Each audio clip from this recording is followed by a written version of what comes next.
Expiry കഴിഞ്ഞ makeup products പിന്നെ അതിൽ മോൾഡൊക്കെ പിടിച്ചിട്ടുണ്ടാവില്ലേ, അങ്ങനെയുള്ള സാധനങ്ങളൊക്കെ ഇന്നിനെ കളയാൻ പോവാണ് കേട്ടോ.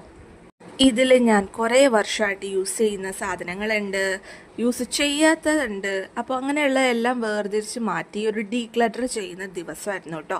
അപ്പോൾ ഈ ഒരു പാലറ്റ് നോക്കി, ഇതിൻ്റെ സൈഡിലേക്ക് കണ്ടോ, വെളുത്ത് വെളുത്ത് പൂപ്പൽ പോലെ. അപ്പോൾ അത് ഇങ്ങനത്തെ ഒരു ഹ്യൂമിഡ് ക്ലൈമറ്റിൽ മിക്ക പ്രൊഡക്ട്സിലും ഉണ്ടാവാറുണ്ട് കേട്ടോ. വേണമെങ്കിൽ ചിലരിത് ക്ലീൻ ചെയ്തൊക്കെ യൂസ് ചെയ്യും. പക്ഷേ സ്കിന്നിൻ്റെ കാര്യമായതുകൊണ്ട് ഞാൻ റിസ്ക് എടുക്കാൻ തയ്യാറല്ല. അതുകൊണ്ട് തന്നെ വളരെ വിഷമത്തോടു കൂടിയാണെങ്കിലും എൻ്റെ ഈ ഷുഗറിൻ്റെ പാലറ്റ് ഉണ്ടല്ലോ, 3-in-1 പാലറ്റ്, ഇത് 2 ടൈപ്പ് മേടിച്ചിട്ടുണ്ടായിരുന്നു. അത് രണ്ടും എനിക്ക് വേസ്റ്റ് ബിന്നിൽ ഇടേണ്ടി വന്നു കേട്ടോ.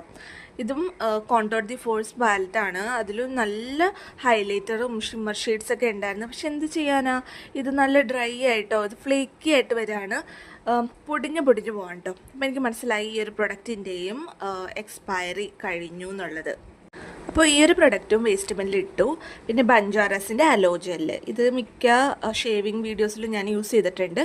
നല്ല സാധനമാണ്, പക്ഷേ ഇതിൻ്റെ ടെക്സ്ചർ കണ്ടോ നിങ്ങൾ, ലാസ്റ്റ് ആയപ്പോഴേക്കും അതിൻ്റെ ടെക്സ്ചറിനൊക്കെ വ്യത്യാസം വന്നിട്ടുണ്ട്. അപ്പോൾ അത് ഞാൻ കളഞ്ഞു. മെയ്ബലിൻ്റെ ജെൽ ഐലൈനറാണ്. ഇത് തുറന്നു നോക്കിയപ്പോഴാണ് ഇങ്ങനെ വൈറ്റ് കളറിലെ ഫംഗസോ മോൾഡോ എന്താണെന്ന് ഇതിനെ പറയണമെന്ന് എനിക്കറിയില്ല, മോൾഡാണെന്ന് തോന്നുന്നു, അത് പിടിച്ചിട്ടുണ്ട് കേട്ടോ. അപ്പോൾ കണ്ണിൻ്റെ കാര്യം ഇതുകൊണ്ട് ഒട്ടും റിസ്ക് എടുക്കാൻ പറ്റില്ല, നമുക്ക് അത് കളഞ്ഞേ പറ്റൂ. ലാനേഷിൻ്റെ പ്രൊഡക്റ്റ് ഇതിലൊന്നുമില്ല, അപ്പോൾ ഞാൻ അത് കളഞ്ഞു.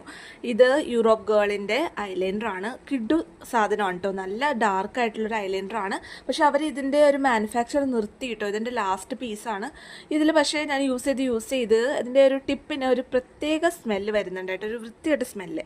അപ്പോൾ ഞാൻ അത് കളഞ്ഞു. അതിൽ ഇങ്കും ഉണ്ടായിരുന്നില്ല. ഇതെല്ലാം ഞാൻ ഈ ഐറ്റംസിൻ്റെയൊക്കെ എക്സ്പയറി നോക്കിയാണ്. ഇത് റീകോഡിൻ്റെ ലിപ്സ്റ്റിക്കാണ്. ലിപ്സ്റ്റിക്ക് ഡ്രൈ ഔട്ട് ആയിട്ടുണ്ട്. സോ ഇതിൽ യൂസ് ചെയ്യാൻ പാകത്തിനൊന്നും ഇല്ല എന്ന് മനസ്സിലാക്കിയപ്പോൾ ഞാൻ ഇതും വേസ്റ്റ് ബിന്നിൽ കളഞ്ഞു കേട്ടോ. ഇതൊക്കെ നല്ല ലിപ്സ്റ്റിക്കായിരുന്നു. പിന്നെ ഗാർണിയറിൻ്റെ മൈസിലർ വാട്ടർ, ഇതിൻ്റെ എക്സ്പയറി ശരിക്കും പറഞ്ഞാൽ ഓപ്പൺ ചെയ്ത് കഴിഞ്ഞാൽ 6 months ആണ് ശരിക്കുള്ളൊരു എക്സ്പയറി എന്ന് പറഞ്ഞാൽ. ബട്ട് ഇത് ഞാൻ മേക്കപ്പ് ബ്രഷസൊക്കെ വാഷ് ചെയ്യാനായിട്ട് യൂസ് ചെയ്യും കേട്ടോ. നൈക്കയുടെ ഒരു എൻ്റെ ഇഷ്ടപ്പെട്ടൊരു ഷെയ്ഡാണ്, ബോംബെ എന്നൊരു ഷെയ്ഡാണ്. മേ ബി ഇതൊരു യൂസിനും കൂടി ഉണ്ടാവുമെന്ന് തോന്നി, അതുകൊണ്ട് ഞാൻ കളയുന്നില്ല. ലാസ്റ്റ് ഒരു യൂസിനും കൂടി ഉള്ളതുകൊണ്ട് ഞാനിത് കീപ്പ് ചെയ്യാണ്. ഈ ഒരു ഷെയ്ഡാണ് കേട്ടോ വരുന്നത്, ഒരു പീച്ചി ന്യൂഡ് കളറാണ്. ലൈറ്റ് ടു മീഡിയം സ്കിൻ ആണെങ്കിൽ നന്നായിട്ട് കോംപ്ലിമെൻറ്റ് ചെയ്യും. ഗാറ്റ്സ്ബിയുടെ സ്പ്രേ ഒരു യൂസിനും കൂടി ഉണ്ട്, അതുകൊണ്ട് ഞാനിത് സേവ് ചെയ്ത് വെക്കാണ്. റെവല്യൂഷൻ്റെ പാലറ്റിന് എനിക്ക് നല്ല കൺഫ്യൂഷൻ ഉണ്ടായിരുന്നു, ഇത് കളയണോ വേണ്ടോ എന്നുള്ളത്. കാരണം മോൾഡി അല്ലെങ്കിൽ കൂടിയും അതിൻ്റെ ടെക്സ്ചറിനൊക്കെ വ്യത്യാസം വരുന്നുണ്ടായിരുന്നു. മേ ബി ഒരു 1 or 2 യൂസിന് ഇതുണ്ടാകും. അത് കഴിഞ്ഞിട്ട് നമുക്ക് ഇത് വേസ്റ്റ് ബിന്നിൽ ഇടേണ്ടി വരാം. നോക്കാം കേട്ടോ, ഇത് മോൾഡ് പിടിക്കുകയാണെങ്കിൽ കളഞ്ഞാലേ നിവൃത്തിയുള്ളൂ. അപ്പോൾ ഇത്രയും പ്രൊഡക്ട്സ്